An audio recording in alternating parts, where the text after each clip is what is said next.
Hello.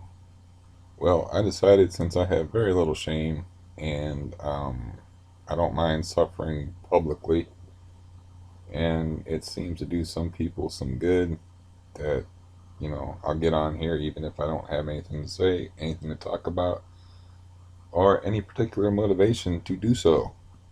Now, this morning I woke up at a good time, 7 o'clock, like I said. That's very important. Hammering out a good sleeping schedule. So I have to kind of work to maintain that. But yesterday it just wasn't good. Good. It was like a scary heart day since I got that arrhythmia thing, and I'm. It's been a year and a half since I had my heart shocked, and as you probably know, I had my heart shocked at least 5 times, and you know I got that arrhythmia thing, and that's what I would tell anybody that's never had heart problems. It's like, take care of your heart, because if you have like a broken foot or something and your foot heals up, you're not thinking about your foot all the time. But if you have heart trouble, you're thinking about your heart all the time. You get a little bit of indigestion. You're like, is that my heart? You know, the wind blows and you hear it creaking through the trees, and you're like, wait a minute, is that my heart? Everything's like your heart. And it goes on and on. It's sort of like living with roaches. Like, once you've lived with roaches, you look at a speck on the wall for like way past when the roaches are gone, and the first thing you think is that a roach? So roach is always in the back of your mind, and like, so that's why I tell people, man, take care of your heart. So yeah, like I said, I don't mind suffering publicly. I just like get tired of looking at myself, and you know, I like to hide.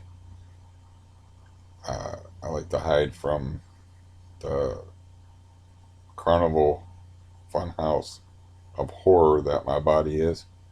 I don't even like to look at my feet or mess with my feet or take care of my feet because they're so bad looking. And the CRPS is so horrible. And I got this smartwatch, like $23 on Amazon, which is a killer deal. I guess a smartwatch is not something a dumb person like me should have, or at least a techno retard like me should have, because you're supposed to hook it up to your phone. So I downloaded the app to the phone because I wanted to watch, mainly to have alarms on it, so I could set an alarm, like, so I don't lose track of time. Because I'm by myself, and I get absorbed in things, and then the day gets away from me. I'm like, oh, it's 1 p.m. and I haven't eaten breakfast. So I was like, well, how to get it watched with an alarm on it. And I saw that they had these smartwatches, like, really cheap. So this one was supposed to be used and have like cosmetic damage on it, and it doesn't. And it pops on like that uh, whenever you raise your arm up, and you can take your pulse with it, which I knew my heart was fucking up yesterday, but you just like swipe it, and it's got like your heart rate. And let's see what it is. This is awkward, so it might be a little higher than it should be since I'm all twisted around. I can't see what that is, but I'm sure you can.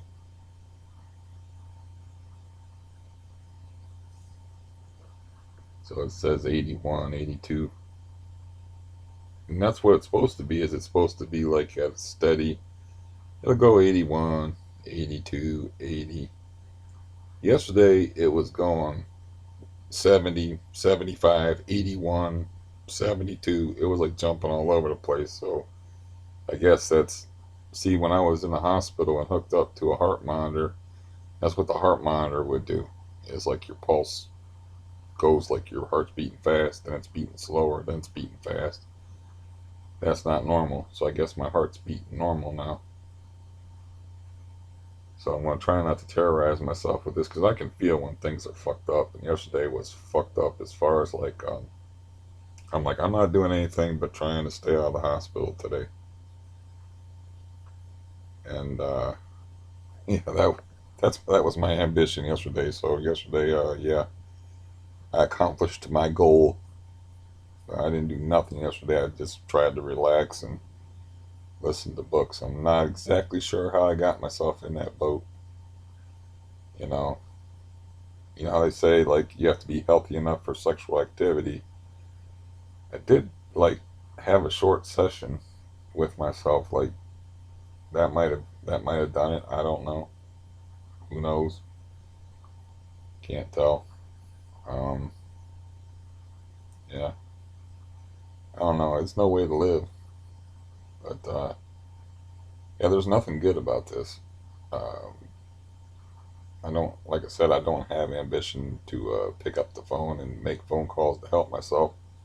I'm on my last pair of bifocals, my last pair of glasses, which happen to be bifocals, and I fucking hate bifocals, but you know, I suffer with them when I don't have to. And plus, it, I haven't had an eye exam in a while. It's pretty clear my eyes have gotten worse. So yeah. So today, you know, I play each day by ear, and it's like, okay, what can I do today? And if my heart like shuts me down, like yesterday, it's like all I did was listen to a book and play card games on the computer and not move, and that makes for a very long, uh, miserable day. I was in a really the last time I was in a really good mood is when I lifted weights successfully, and I'm not, yeah, my muscles aren't sore anymore, so I can uh, maybe try that today if my heart holds serve. And you know, there's always stuff you can do, but if your heart's fucking up, that's like your number one priority. Is like, yeah, don't just mellow out, relax, don't think about it. But yeah, that's why I said depression plus anxiety, because I don't really have like bad anxiety or anything like that. I have things to worry about. You know, like I got the heart trouble, I got the CRPS, and you know, I don't mess with my family, but my family used to stress me out a lot. But I don't mess with them. You know, I got like $1,400 on my food card that could be converted to cash, but I can't ask any of my family to do that, even though they've spent money off of my card before and have done that for me before, because I just can't deal with them. It's like I noticed that like um, uh, since I start kicking people to the curb and being like, I'm just not dealing with you anymore. It's actually brought my stress level down, and I haven't been in the hospital for any heart stuff since. It's like the last time that I was in the hospital, and that was a bad 3 months. I was only in the hospital. I don't want to mislead you. I was only in the hospital for a short time, like 3 to 5 days. But it was a long 3 months, and like bad stuff kept happening for like 3 months. But at the time that I went into the hospital, I was still wrapped up with the family that I have living right down the road here, and one of their family members was living in the house. It was a crazy, violent, pocket-sized maniac, alcoholic dude. You know, actually signed a paper for the police to keep him out of jail one night. They were like, if you take what they call it, temporary custody or something like that. In other words, I was responsible for him. It's like I signed a paper where I was responsible for him one night, like 12:30, because I watched him mouth off to the police and get slammed down onto the concrete and put zip ties. The cops put zip ties on him, and I was like, I talked to one of the cops, and I was like, well, you know, he's a veteran and he's not right in the head, so you know, I just want you guys. I just said something like, I just want you guys to keep that in mind. You know, as he's not right in the head, and he was a veteran and whatnot. And so they took him downtown and took him to the station, but then they brought him back, and knocked on my door. And they were like, "Well, we really don't want to keep him, but he was acting a mess when we were trying to talk to him downtown. And if you'll sign this paper taking temporary custody of him, um, just make sure he gets to bed." And the cop was looking at me like he wanted to like throw him in jail. He was looking at me like, "Please don't sign that paper." But I signed the paper on the door and um, kept him out of jail. And then he sits on the porch and he's really mad. It's a complicated story, but he's really mad at somebody, and they happen to have their porch light on. Like there's like three houses down, and we're both sitting outside. It's warmish weather, and he's just fuming about and yelling stuff at him. It's like I don't know what time in the morning it is, but it's definitely sometime after midnight. And I'm like, yeah, like talk him down and like, man, just go to bed. You don't want to see the police anymore tonight, and I don't want to see them either. So I'm all point being is I'm all was all wrapped up in you know other people's nonsense, and once I ex- extricated myself uh, from being involved in that, and like, okay, I'm not dealing with this person over here who's like got a crack problem. I'm not that alcoholic guy. Don't live here no more, and I'm not dealing with my foster brother who I had had all kind of issues with. I'm just kicked them to the curb. Even that's like a 40-year relationship plus down the tubes, and just kind of like uncomplicated my life as much as possible. Uh, just like you can't win with some people. You just have to, I come to these realizations like way too late, but it's like, you know what? You don't really give a shit about me. I can tell by your behavior. It's like, why am I doing things for you and trying to help you, and when you don't give a shit about me, and all I get from you is bullshit.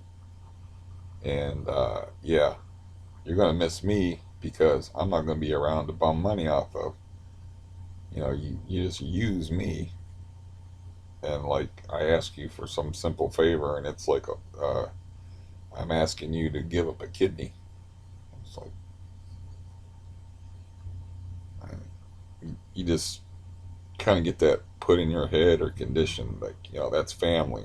You know, family is sacred. Therefore, family is allowed to treat you like garbage because that's your family.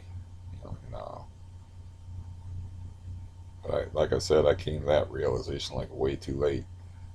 And plus, though, I didn't have a lot of people, so it's not like I was ever good at making friends. So family was the relationships that I had. So now I just spend a lot of time alone, but I seem to be better off that way, at least physically. Um,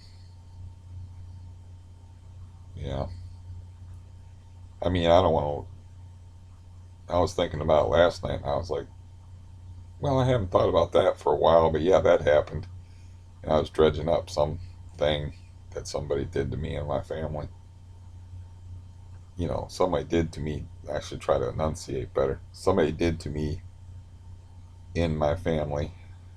Not that sounded like and my family. Maybe I'm just nitpicking my own elocution. But anyways, I feel like sometimes I don't speak clearly enough. My voice is not in good shape this morning, anyway. But yeah, you just can't let people treat you bad just because they're family, because it doesn't help them and it doesn't help you. It's like I told my foster brother outright. It's like, I'm sorry I failed you as a brother. You know, but I told him that outright, and we didn't have a back and forth. We had that back and forth before, but the last time I talked to him, I just did it through email. Explained the situation to him. He wrote me an email back. I've never read it. I don't want to hear it. I've heard it all before. You're not going to change. I'm 53. You're 52. You're not going to change. I'm not going to change. You know. Um,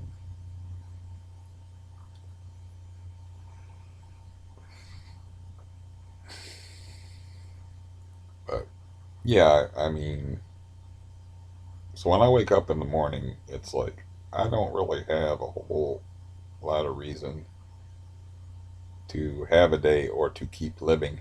I mean, I got the heart thing's always a menace waiting to happen and ruin my day and, scare the hell out of me. I'm always irritable because of my benzo deal, and I'm always fighting my body in one way or another. So, you know, I spent this morning writing. I seem to like that, writing and thinking. Um, it doesn't even have to be about anything in particular. It can be about anything, but I seem to like that. Uh, it does give me some pleasure. So I was thinking about, like, the pleasure pain principle. It's like, how much pleasure do I actually get out of this life? Because they always talk about quality of life. And it's like, I don't really enjoy a whole lot of anything anymore. I used to be an outdoorsman or fisherman. I've been shut inside the house for like 4 months. The people that could get me out of the house, I have like one friend, that wouldn't stress me out, but the other people that could get me out of the house, I just don't want to get involved in their bullshit and their nonsense. I can't afford to. Uh, I don't, yeah, I don't enjoy a whole lot, so that makes it rough. You get to the point where, like, okay, I'm going to be in pain all day today. I'm going to go to sleep in pain. I'm going to wake up tomorrow in pain. I'm going to have the same shitty memories and history and failures to look back on, and I'm going to have constant reminders of mistakes I've made. Like, there's no reason why I couldn't have had enough money to take care of that. I mean, I had a lot of excuses and a lot of crap going on at the time, but I could have had money. I got like enough money to get that taken care of. If those teeth were still there, I have enough money to get that taken care of, like right now. I mean, it's really cheap to live here. Yeah, I just got like the snowball effect where, the snow was all these things that could go wrong and they just kept piling up and the snowball got bigger and bigger and I just got plowed underneath it. And it started like 2014 or so. That hiccup thing supposedly is a heart symptom. They ask you that you have like surprise hiccups or you catch your breath and whatever. You know, you get that playing out the string feeling too. That's not a good thing. That's a thing you have to avoid. You know what playing out the string means? In case you don't, since you're not saying, "Yeah, Steve, I know what playing out the string means. I'm not a fool or an idiot." you know. Plus, it's just an expression people don't use very much. But yeah, playing out the string means the score is like 40-0. You have no chance of winning, but you still go out there and you play like you do have a chance of winning. That's like that feel. That's kind of a feeling that I have. It's like this doesn't seem like a situation where I can conquer in any way. There doesn't seem to be any reason for me to keep playing this game, and keep waking up day after day and be like, okay, what can I salvage out of this day? What can I do? And being limited on what you can do to fight back, because like if you got a body you can kind of work with, like my body's been messed up for a long time, but before things started to get really bad. I mean, even after 2014 is just where things started to go south for me. It's like right before my parents' death, and then both my parents died in 2015. But way after 2014, there was things that I could do. I mean, I've only been really debilitated physically for maybe 2 years. But I mean, there were things I could do. Like right now, it's a major chore for me to go out there, and I didn't do it yesterday or the last time I made a video. I said I was going to do it. I didn't do it. Go out there and cut up these cardboard boxes and tape them into a square to put in the recycle bin. Now the garbage doesn't come until Friday, so it wasn't exactly pressing, but it was just something that, I set out for myself as a goal to do. But even that's like difficult to do. So, you know, when everyday ordinary tasks like cooking, if I had any dishes, which I threw them all out, but washing dishes, I have one plate, one bowl, one cup, which is my coffee mug over here, and a couple of forks and a couple of spoons, but I only use one spoon. And it's too small. I'm always spilling sugar when I'm putting sugar in my coffee, and I got, this is my cup. I don't really have any other cups. This is my cup. I have some old stale orange juice back there that I need to throw out. It's good that I got that as a reminder to get rid of that because I have enormous amounts of juice like piled up. My whole refrigerator is just juice because I get those global meal food shipments that some disabled people are eligible for, and they send me juice. I can't really handle a lot of acid in my stomach anymore. Something to do with the stress level. When I was younger, I would slam all those juices and drink them all, but now, especially before I go to sleep, I don't want no juice in my stomach.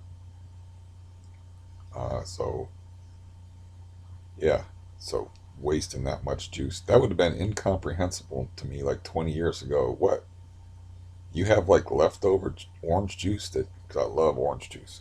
Orange juice that you might have to, that you actually have to pour down the sink because you don't have anybody to give it to and it's going bad. That's another thing is like, my family is wacky. It's like I got all this extra food, and because only three of my teeth meet together in the front here, I can't chew like some of the food they send me. So it's like my brother, who's poorer than me, could use this food, but I mean, I don't even fucking bother. It's just like you could come here and I could like give you, I don't know, $200 worth of food, but I don't even bother because people don't, they don't make any sense. It's like I told my brother, like, when first I was like, he owed me like $100. I know I've told this story before, but he owed me like $100, and I was like, how about if I like give you my food card, and you have to spend money on food anyway, and you can spend the, you know, spend the money off. You can help me out because you're not using money, and you got to spend that money anyway, and you get paid back. And he said yes at first, and then he was like, I thought about it, and I'd just rather have the money. I'm like, why? He's like, well, I just bought food. And I'm like, yeah, but food isn't eternal. It's like you can buy other food and like put it in your freezer. And he's like, no, I'd just rather have the money. And then I told him, like, either before that or after that, we had that conversation. I was like, well, you can just spend like it. Yeah, I was like, it's hard to spend exactly $100. It doesn't. It's like it doesn't even matter if you go over. You can spend $200 off it. I don't care. It doesn't matter. And that was when he said yes. He was like, yeah, that'd be fine. And then he said no, and he changed his mind, and he didn't. He didn't want. I was like, dude, you could just like fill up your refrigerator, buy $300 worth of food. I don't care. The money's not getting spent. There's $1,400 on the freaking card now. I don't know how much money was on the card then. It's like it's not getting spent. It's not getting used. I get global food meals. When you got a family like that they don't make any sense. They're not reasonable. They're not logical, and they just give you a whole bunch of stress.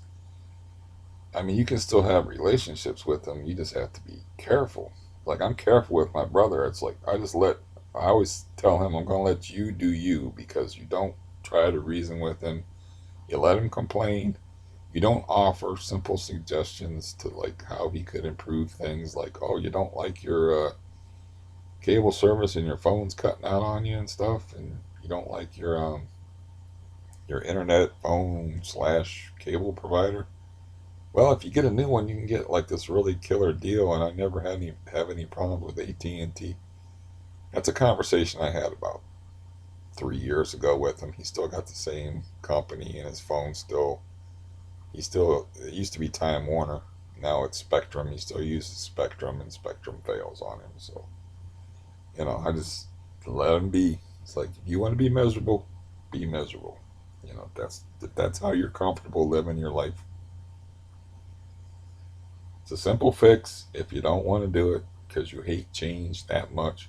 You know, you like the pebble in your shoe and you like the hole it's making in your foot that much.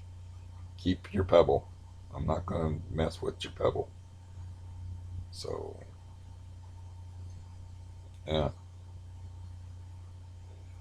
and this other person that I'm fairly close to, I should probably uh, call them at some point, try to have a conversation with them. But um, yeah, they're working pretty steady, and I can't ever get a hold of them until the evening. I should probably try to call them in the evening and have a conversation with them. But yeah, it's like I don't know, you just can't reason with some people, and they don't make any sense to you. It's like you can live your life like any way you want to live your life, but it's like if you have a mosquito biting you and you're like, God damn, mosquito just keeps biting me. I don't know why. Look at that mosquito. Damn thing's biting me and it's biting me and you're like, why don't you swat it? And they're like, I don't want to swat it. I mean, what, what do you do with something like that? Nothing. There ain't nothing you can do. Uh, yeah. Speaking of things you can't do, it's like I can't. This thing is like sensitive to how you move your arm. So if you raise your arm up, it turns on to save the battery. So that's why it keeps popping on, and it's got the wrong time on it. I don't know how to set it. Uh, like I said, it's a smart watch, and I'm a dumb person when it comes to technology. So I know you got to sync it up with your phone because it's a smartwatch, and I have some app to it that it's on my phone, but I don't know I just haven't explored how to get it to work. The only thing I've used it for is to scare myself by looking at my heart rate. So that's all I use. I don't tell time with it. I just look at it and scare myself.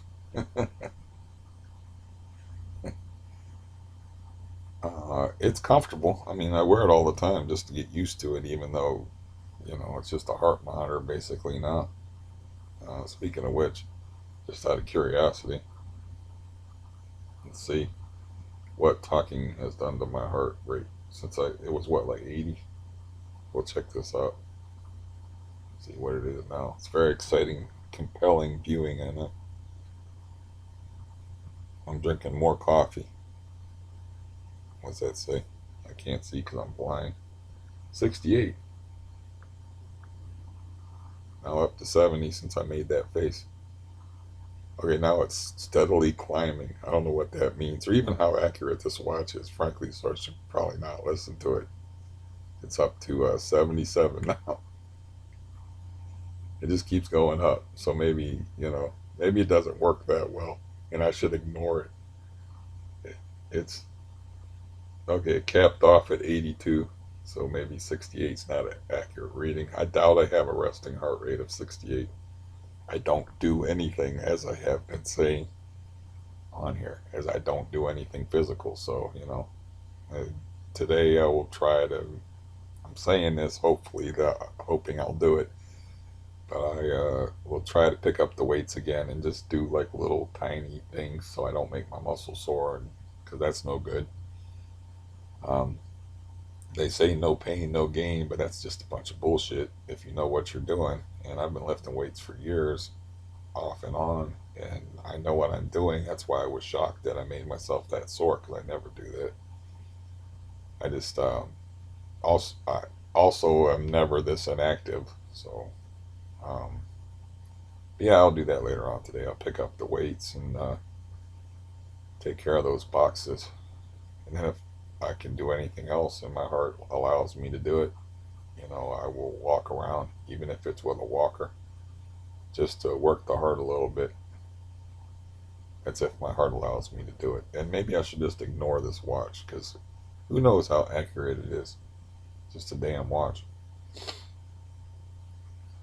Uh, but I can tell, I can feel like yesterday I could feel that weird sensation in my chest where it's like I could feel first of all that my pulse was way too fast, and then there's another element to it where it's not a describable feeling, but it's like a crawly feeling inside you where it just doesn't feel right. I mean, I can't really describe it, but you know what normal is, or you know when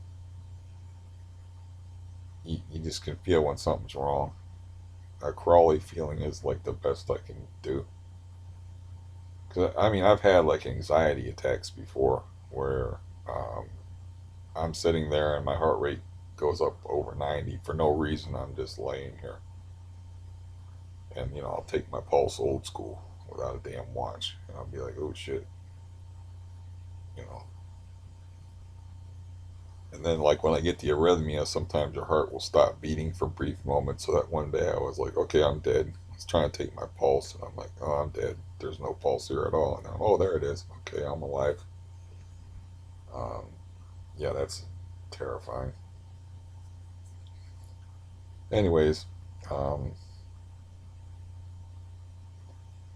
yeah, I mean, I can talk on here. It doesn't bother me, and I guess it's uh, the power of not giving a fuck because I really don't care how I come off on here. I mean, I do get embarrassed, like I said, when I look back at um, videos I make.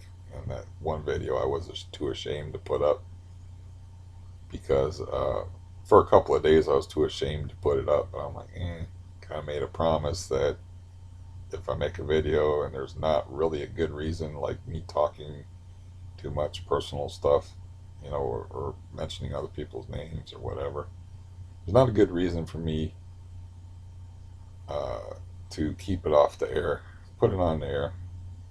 You know, I mean, I didn't start doing these things for any other reason than desperation when um, I was going through the Xanax thing, and I was going through Xanax withdrawal.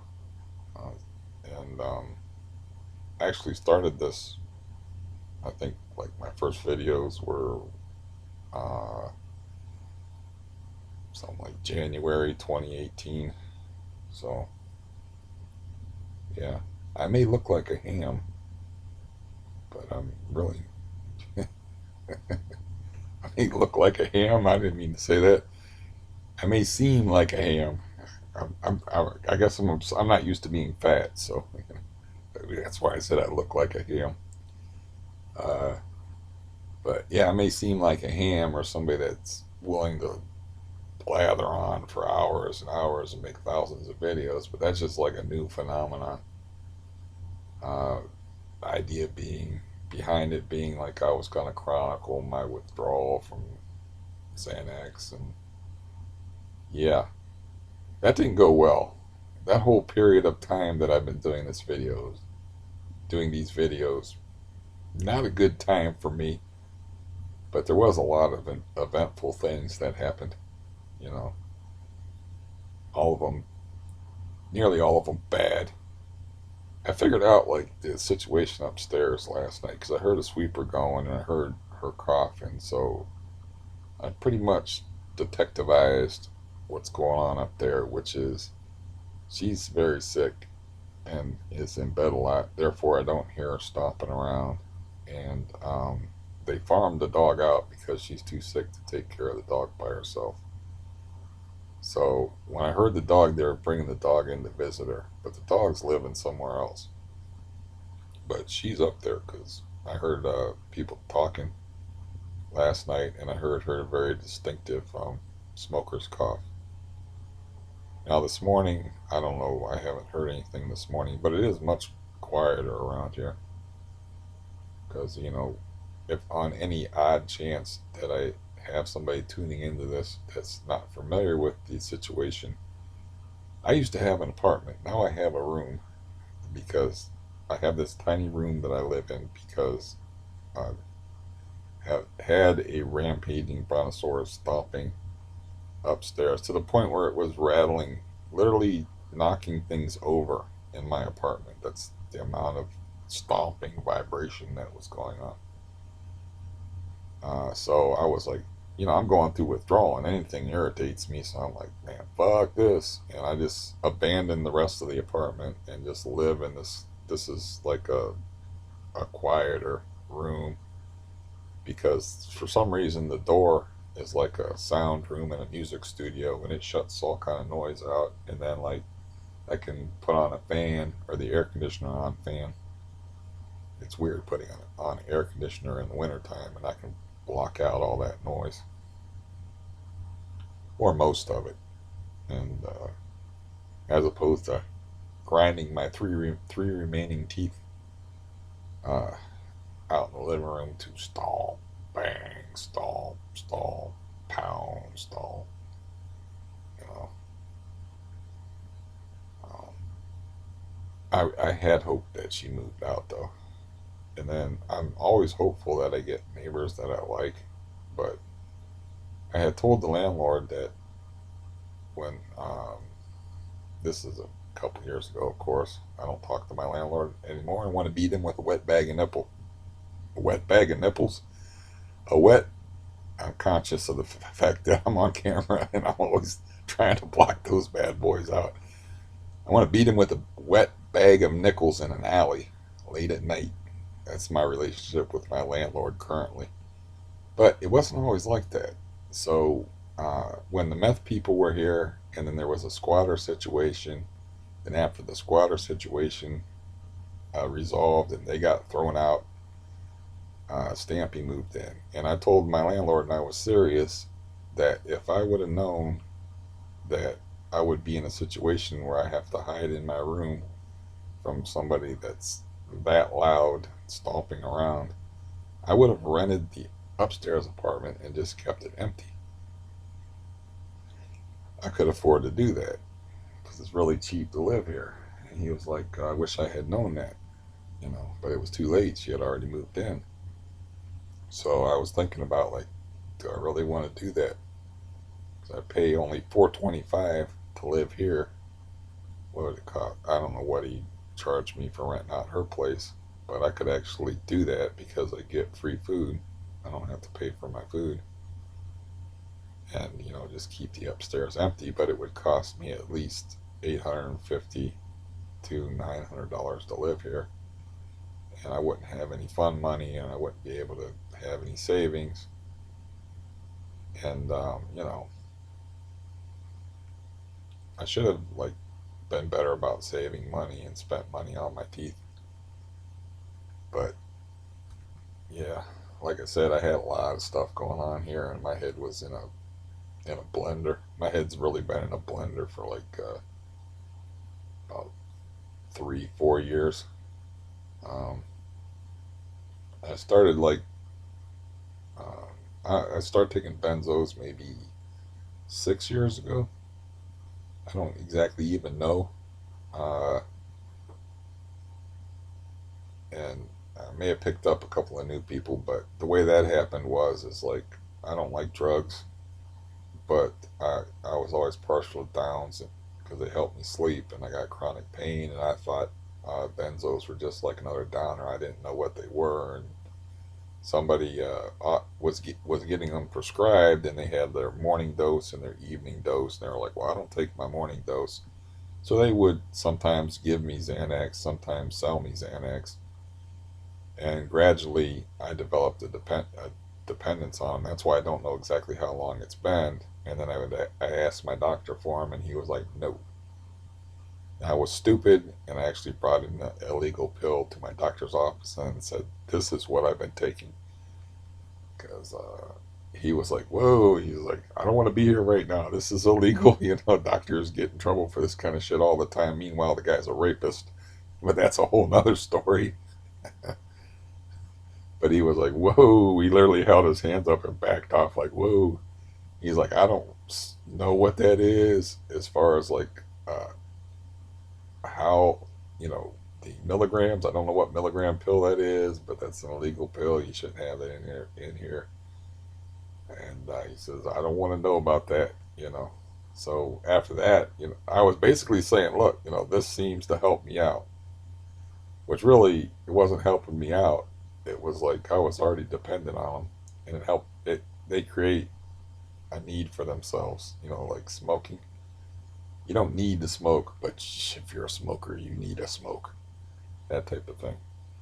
So I'm talking to the guy, and I asked him like 2 or 3 times, would you prescribe these pills for me? And he's like, no, and then no, and then no, and then finally, you know, I got him to prescribe Ativan, the smallest dose. Literally, I checked it out on the net. Literally, the smallest dose of Ativan they prescribed.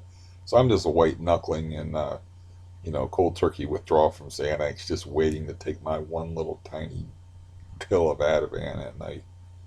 And at some point, I'm like, I can't do this anymore. And I had somebody drop me off at the emergency room, and I told him I was having heart issues. And then, like, I talked to a guy in person, and they were like, "Well, your heart's fine." And I'm like, "Well, it could be." I had this all worked out in my head like an actor. I was like, "It could be like um, an anxiety thing," because I was like, "Look at me, doc," and I was in my skivvies, and I was like, my body's, of course, just like a piece of abstract art. It's like if Picasso wanted to draw pain. And I was like, it's just a lot to handle. I got CRPS, and I was like freaking out. I put on a really good performance. And he was like, well, I can prescribe you 15 Xanax, but they were 1 milligram pills of Xanax, and I was used to half-milligram pills, so he so actually prescribed me 30 pills. But he's like, I'm just an ER doctor. And it's like, but I can give you 15 of the blue ones, 15 of the 1 milligram pills. And then I walked home because I didn't want to call anybody. He was like, you can, but he's like, you can take one now, but you have to have somebody drive you home. And I'm like, I'm not asking any of my family for shit. I was having real family issues at that time, as I usually do. And I'm like, no, I don't want to. I was like, no, I'll just take them when I get home. And then, like, he was like, okay, because if you take one because you're under the influence, they don't let you go.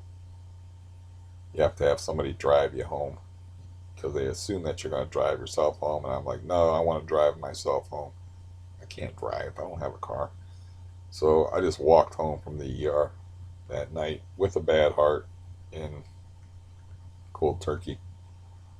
And I was like, well, live or die. We'll see what happens. I'm kind of voting for death. But I just took a coin flip because I wasn't walking good then. I'm trying to think. This was probably in 2016 or 2017. I would say 2016, maybe late 2016. I want to say, but yeah, I had to stop on the way home, and I was walking with a cane, and it's not that far. The hospital's like 3/4 of a mile, half a mile, something like that away. But I barely made it home, of course, and I was huffing and puffing and breathing real bad, and I was still in cold turkey. And there was it was late at night.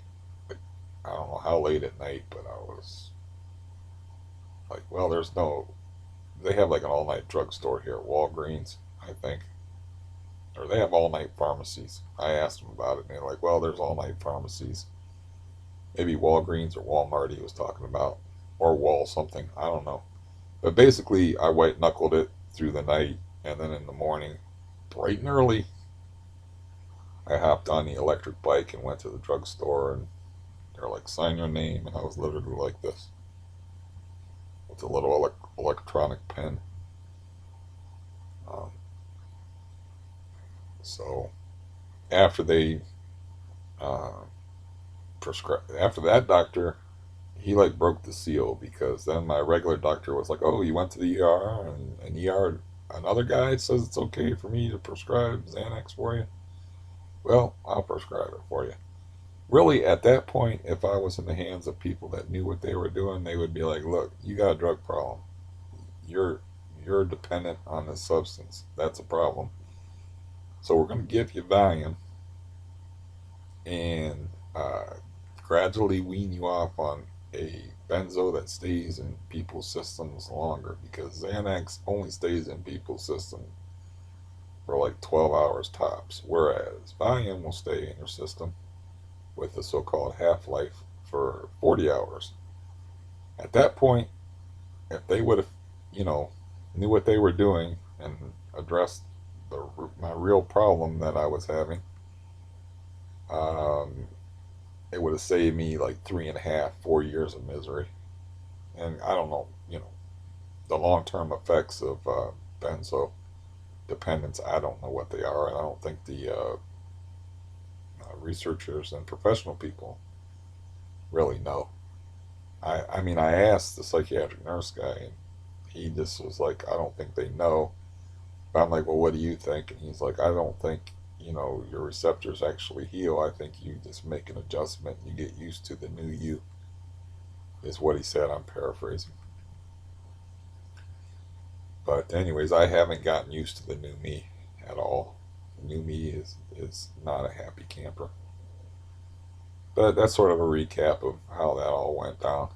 It's like like I said, I kept asking the dude for Xanax. He gave me Ativan in little tiny doses, and I just couldn't take it anymore. So I went to the ER and had it all mapped out in my head how I was going to con them into giving me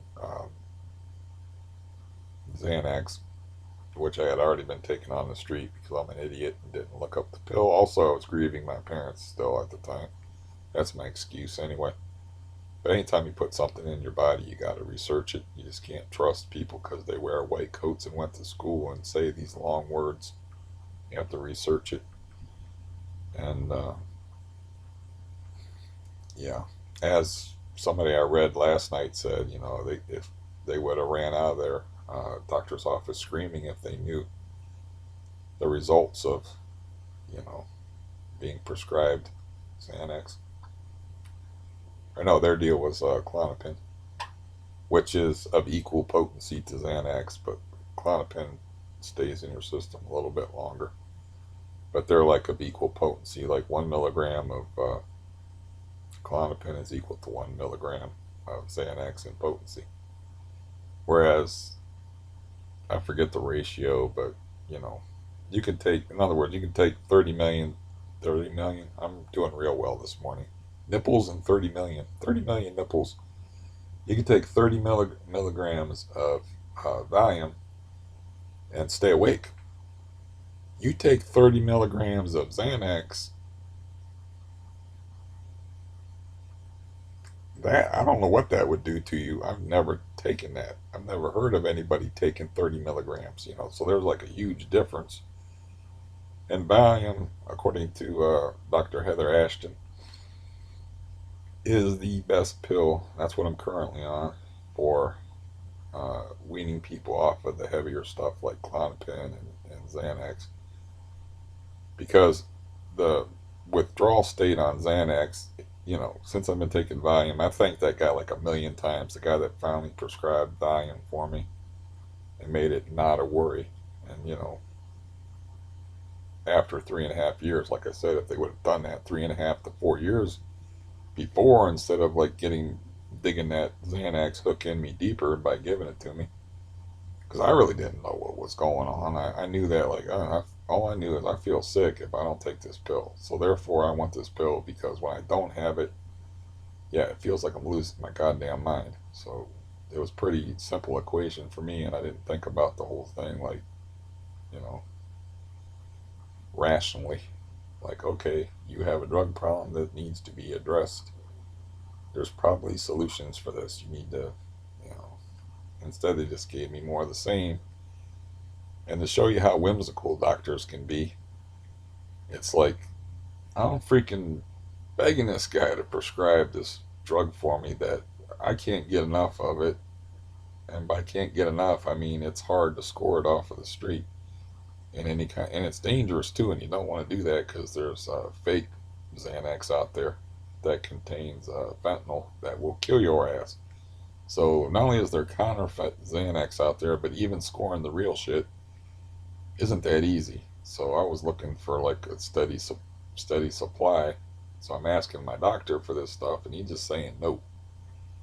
He's not going to do that. No. And then he consents to give me Ativan. Well, after he had been prescribing the stuff for me, at one time I didn't even ask to do.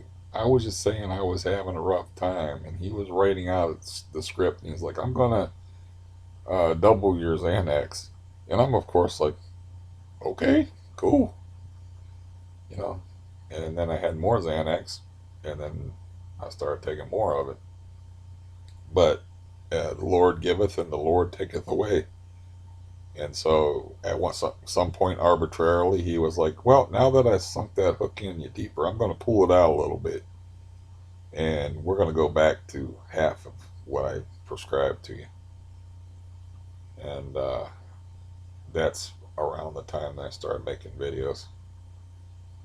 Um, he gave me like 60 pills instead of 30 for maybe 3 months, 4 months, long enough. This thing about benzodiazepines is they have a real fast hook to them. So, 2 to 4 weeks, you can develop a dependency.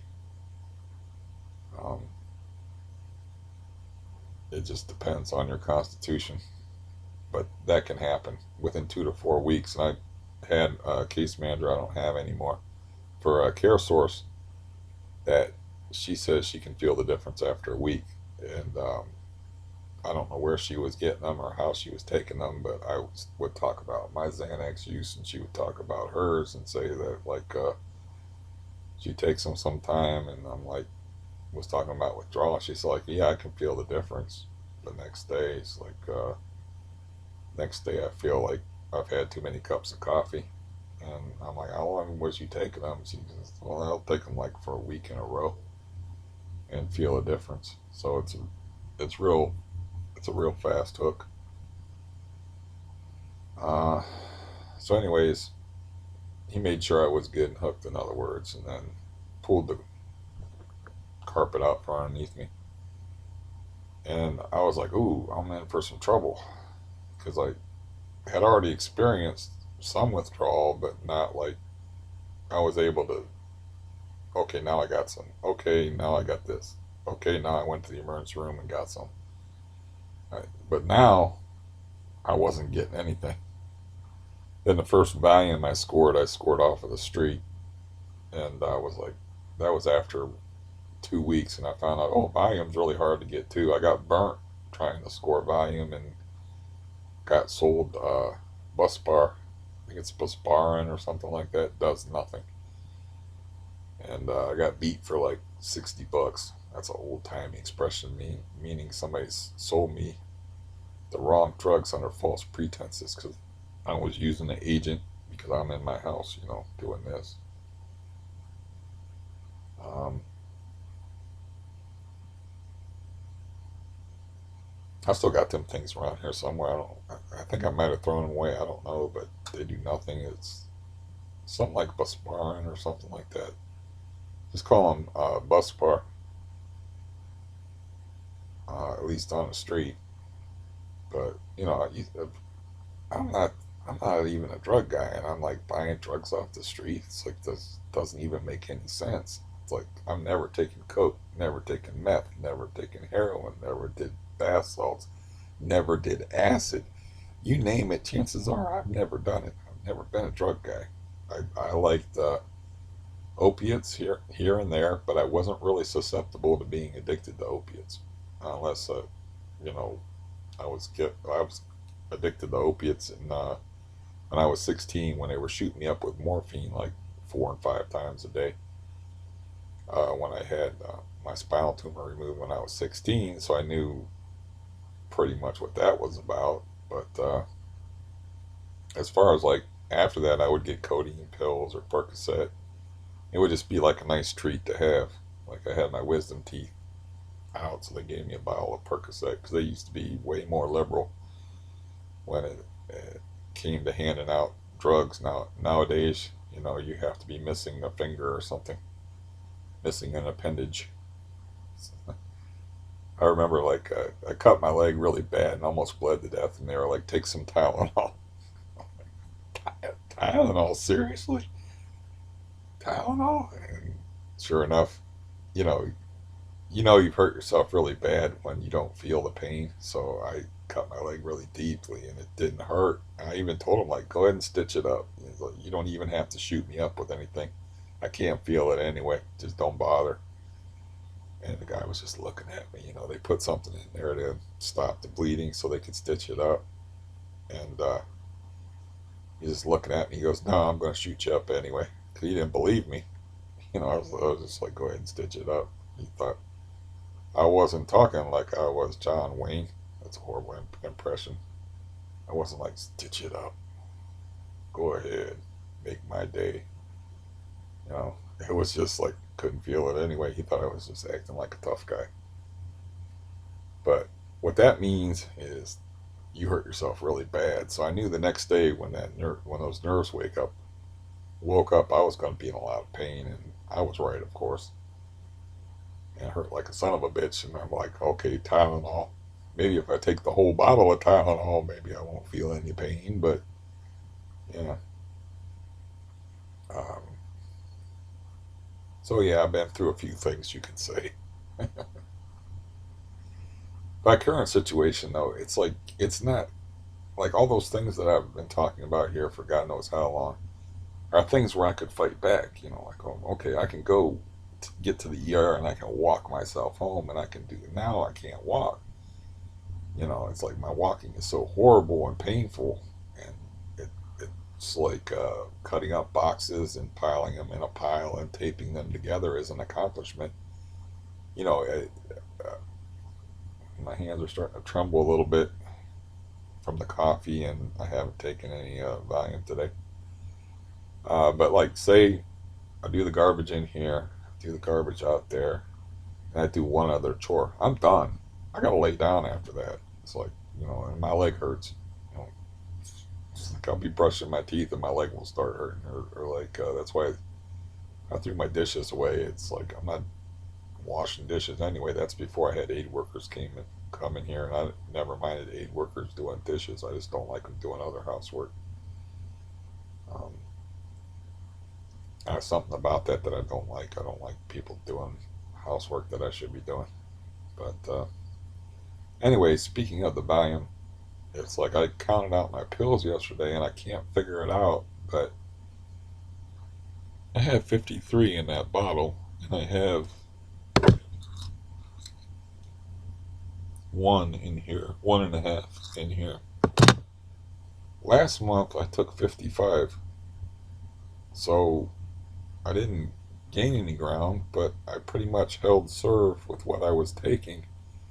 And it makes no sense because I had some days where I was taking whole pills, instead of half a pill, and I was taking, I think one day I took two whole pills instead of one. And then, it's like my doses that I was on when I took the 55, or when I had 55 left over, was two half a pills. Like I usually wait till noonish, 1 o'clock, and I'll take a half a pill and then a half a pill before I go to sleep. So how I have that many left, I don't know. I don't keep track anymore. I used to like write down every time I would take a pill. I'd write down when and how much. But I stopped keeping track, and for some reason, I do better that way. I don't know why. Um, but I was surprised. I thought there'd be like 40 in that bottle tops, because it seemed to me, that was my perception, that I took a lot this last pilling cycle, this last month, last 30 days. It seems like it took a lot. Um, I suppose I should be happy about that, but I'm not happy about much these days. Like I said, I wake up in the morning and it's just another miserable day I got to get through. I'm just glad I don't really have other people in my life to I don't have other people to help me, but I don't have other people in my life to complicate things either. You know, I'm afraid of my family, like seriously afraid of them, so because they'll screw with my head. Um, and a lot of times I'll let myself in for it. Like a couple of days ago, my brother called, and it was like 11 o'clock at night. That's about when I've been going to sleep. So I was like, oh, I'll give him about a half an hour. So he might, because he might, I don't know, need emotional support or something might have happened. One time I missed a whole bunch of phone calls from him, and something significant happened, and I felt bad about it. And the significant thing was, is he almost got thrown in jail for being involved in a really crazy thing that I talked about before, but I'll rehash briefly for you. Which is he has a big dog that he walks, big 135-pound mastiff he had when this happened.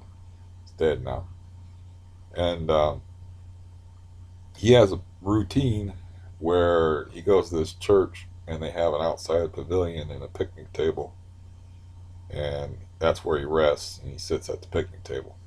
Well, he's going to do his usual routine, and there's two people sitting there, and the picnic table is on fire. They had set the picnic table on fire at a church, which I'm pretty sure is a hate crime or could be classified as one. And we're just sitting there watching it. And my brother starts yelling obscenities at him and chasing them with the dog running alongside the dog. And the dog was like, he don't really care about fire all that much. He was like, is okay, this is what we're doing. You see my brother and a 135-pound dog running at you, you gonna run. So they took off running, and he thought it was two dudes, but it was a woman that was running, and she kept falling down and hurting herself. So my brother goes back, and they left a basketball and a pair of tennis shoes. So my brother is in full rage. So he throws their shoes in the fire on the picnic table, and then he throws the basketball in the fire on the picnic table. Well, the basketball, apparently they don't burn so well. So he knocks the basketball out of the fire. He takes out his knife and he cuts it, stabs it, rips it open, throws it so it'll burn better on the fire. Um, he's very upset. He's very bad temper, not unlike, except for his is worse.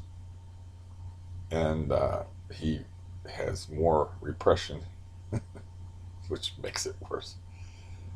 So he's like, what? He's messing with this fire, trying, burning people's shit and trying to put it out and whatnot. And he's like, it was underneath the pavilion, so the flames are going up and it's toasting and turning the top of this roof of this pavilion area black and shit.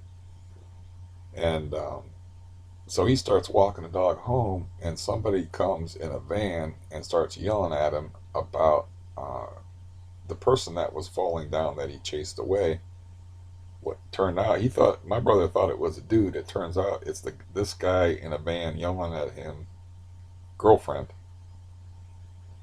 So he's like, you hurt my woman, you hurt my girlfriend, you son of a bitch, I'm gonna run you over. And the guy's trying to run him over with his van, and my brother runs off in the field with the dog that we used to call Keller's Field on him, because you could cut through Keller's Field and make it home. And the guy actually goes off road with the van trying to hit him, but he couldn't get my brother. My brother, runs home. So he's all freaked out, of course, and I'm his support guy. So he's calling me, and I'm missing the phone calls. And the way the story ends up is my brother calls the police, and he has to talk to the police about it.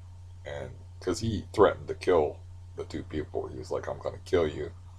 He realized you can't go around saying you're going to kill people, and he realized it was a major incident involving arson, menacing, I guess attempted murder if somebody's trying to run you over with a van.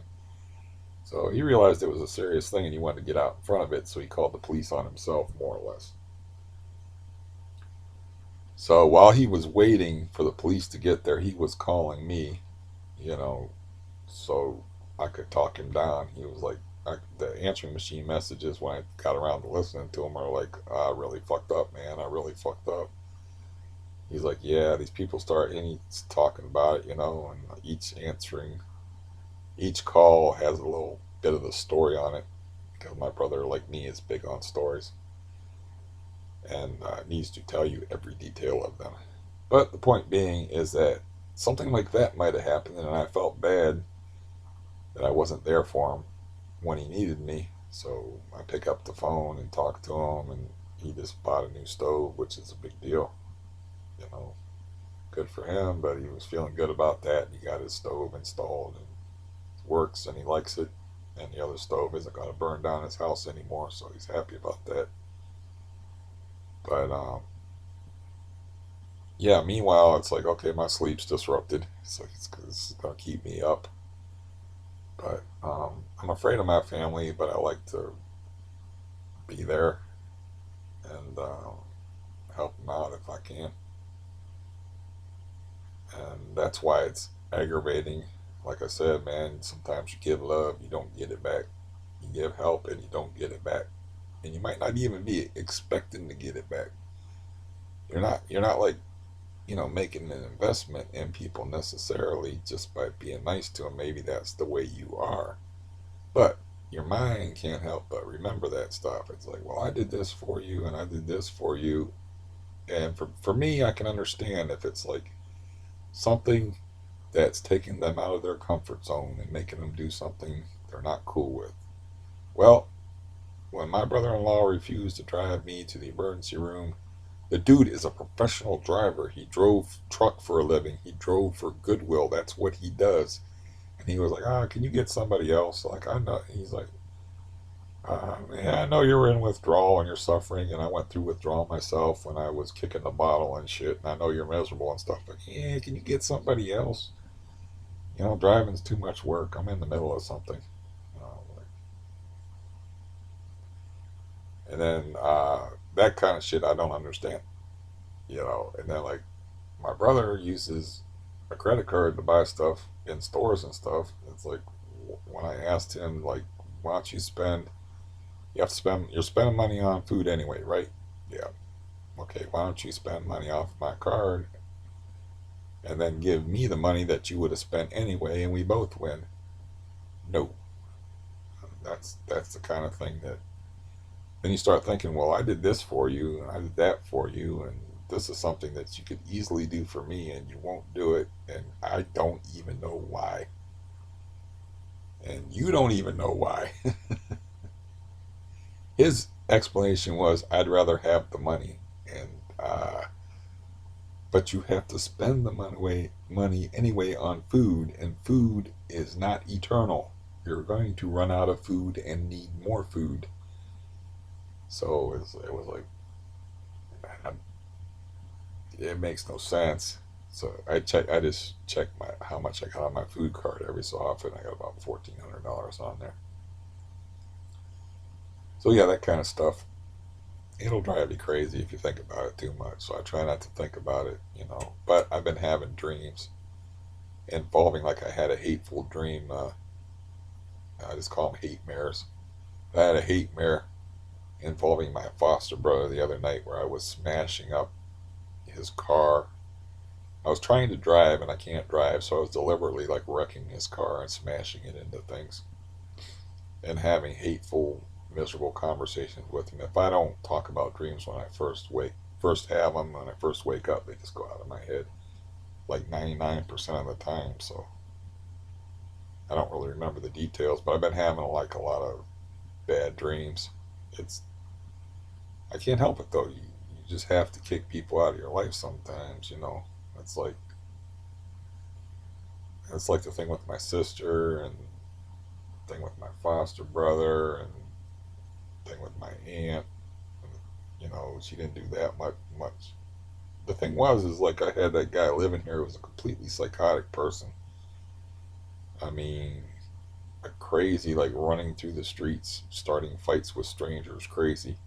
That's what he was doing tonight when I kept him out of jail. And they were totally unsympathetic to me. It's like they were like yelling at me for sending him down to their house. And I'm like, you know, I walk with a walker right now, and there's no way I can stop him from getting to your house.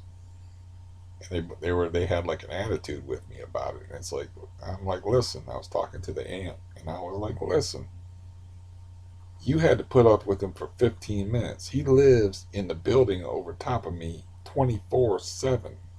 You know, it's like, in other words, why are you giving me shit? And you created him. You were part of the crew that raised him.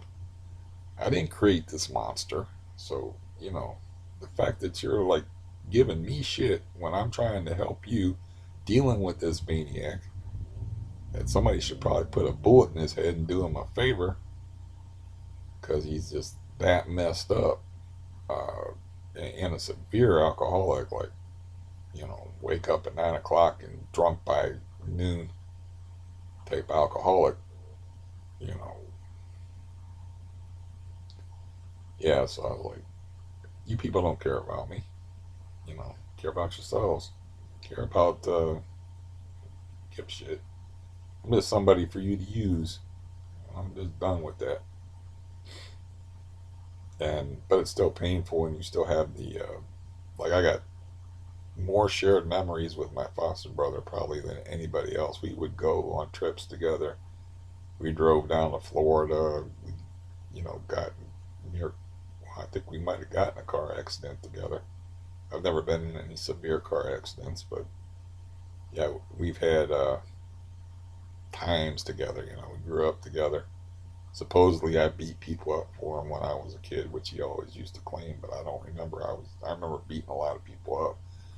I don't. I think maybe I didn't even know it was they were because of him. Maybe he like nudged me slyly and see that guy over there. I think he's looking at you when he had an issue with him.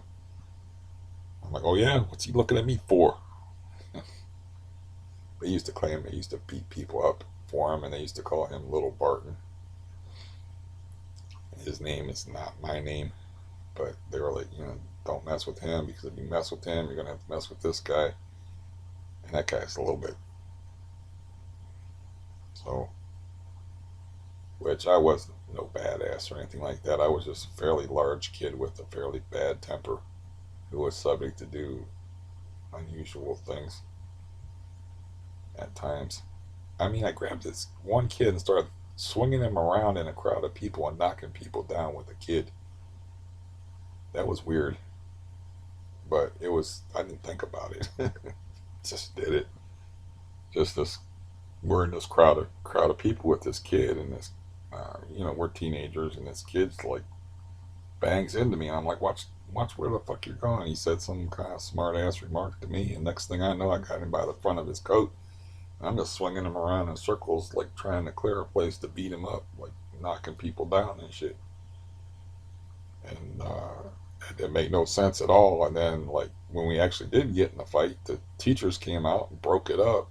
And he had me in a headlock, so everybody said that he kicked my ass. And I'm like, no, the fight wasn't even started yet. You had me in a headlock, and I was dipping my head down. He just hit me on top of the head. But yeah, all that stuff I was all talked about before, anyways. Like, I don't do nothing new because, like I said, not walking. No pedestrian crossing here. But I can practice that and, you know, see what I can do physically. Uh, I just heard her get out of bed, by the way. I hate living in living in apartments forever. I've never had a house of my own. Even well, the house I grew up in. That's why probably why I don't mind spending so much time alone. The house I grew up in was a bedroom house that had 7 children at one point in it. That's not good math. So, you know, there was no privacy. There was just a bunch of people packed into a house. Probably why I was an outdoorsman because there wasn't no room for me indoors. So, um, yeah, I can hopefully, you know, I can find the ambition to get started on my physical reclamation project. I mean, before I got my knee injured on September 22nd, I was able to walk around here and have like a, okay, now I'm going to walk for half an hour. And then I would like, I got a fairly long apartment. I could just walk back and forth in the apartment because it's safer to fall inside than outside on that unforgiving asphalt and sidewalks and stuff and curbs. Um, but after that, I wasn't able to do that. That's when my knee really kicked into another gear. Not that it was great before. That's when it really kicked into another gear, pain wise. But I can, see what I can do. My gabapentin supply is down to about 20 now. Let's look at that. Since I see the date on this was filled December 18th of last year. Okay, so December, January, February, March. So I've been stretching a 1 month supply for 3 months. And it'll be, yeah. So I haven't been taking it very often. And they're only 100 milligram capsules, which is like the lightest dose. Um, so yeah, I'm starting to feel a little not good. Yeah, I probably shouldn't take a pill on camera, but it's. Oh, let me check my watch. That's set wrong. It's 10:47. It's not time for me to take my pill yet. So it is time for me to get some breakfast, though. But yeah, waking up in the morning and not exactly being enthused about your day. What's it? Not exactly being enthused about your day. Uh, Knowing that whatever's going to happen before you get to be unconscious again and taste that sweet oblivion is not going to be a whole lot of fun. I'm starting to hear increased noise upstairs. I try not to let myself get used to that quiet, that blessed quiet that I've had for like 2 weeks, but I think I may have gotten used to it. And I'm a bit edgy this morning. Let me take a quick pulse check before I leave just to see if this thing really works or it doesn't work. I'm going to start ignoring it. People when they get a new toy. I'm going to start ignoring it altogether if it reads 68 because there's no way my heart's beating 68 right now with hearing that upstairs aggravating me. Yeah, I think it just starts out at 68. Maybe I should see if they got an instruction manual for this online or something. Anyways, that's a decent sized video for you. And yeah, there's no reason why I can't do this more often. I mean, it's not that hard. I mean, I'm in a better mood, obviously, than the last video. That's always helps uh, me to find some words to throw in your general direction. So, uh, yeah, I'll see you in a couple of days. And hopefully, the next couple of days treat you pretty good. Why do I do this and move the cursor when I don't have to? Anyway, goodbye.